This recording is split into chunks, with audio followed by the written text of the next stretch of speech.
उन्हाळी वाळवणातील खास भाजीचा प्रकार म्हणजे हे तिखट सांडगे। मस्त अशी याची भाजी तयार होते। यामध्ये सगळ्या डाळी घेतल्या आहेत, तूर डाळ, मूग डाळ, मसूर डाळ, हरभरा डाळ आणि वाटाणा डाळ। ह्या सगळ्या डाळी बारीक भरड करून आणायचे आहे। यामध्ये आता 2-3 कांदे बारीक चिरलेले घालायचे। एक ते 2 वाटी लसूण घालायचा आहे। या दोन्ही लसूण आणि कांदा घातल्याने त्याला खूप असा छान वास येतो। आता हे त्याच्या घातल्यानंतर हळद, तिखट, मीठ, हिंग हे सुद्धा आपल्याला घालायचं आहे आणि चिंचेचा कोळ घालायला मात्र अजिबात विसरू नका। मी इथे चिंचेचा कोळ घालायला विसरले आहे, पण तुम्ही मात्र अजिबात विसरू नका। आता हे सगळं घातल्यानंतर व्यवस्थित मिक्स करायचं आणि पाणी घालून आपल्याला याचा घट्ट असा गोळा तयार करून घ्यायचा आहे। याचा घट्ट गोळा तयार केल्यानंतर याला आपल्याला अर्धा तास भिजायला ठेवायचं आहे।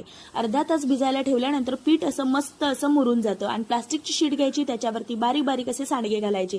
2-3 दिवस याला कडक उन्हात वाळवायचं आणि हवाबंद डब्यामध्ये भरून ठेवायचं। हवाबंद डब्यात भरून ठेवल्यानंतर आपल्याला पावसाळ्यात या भाजीचा आनंद घेता येतो। रेसिपी आवडली तर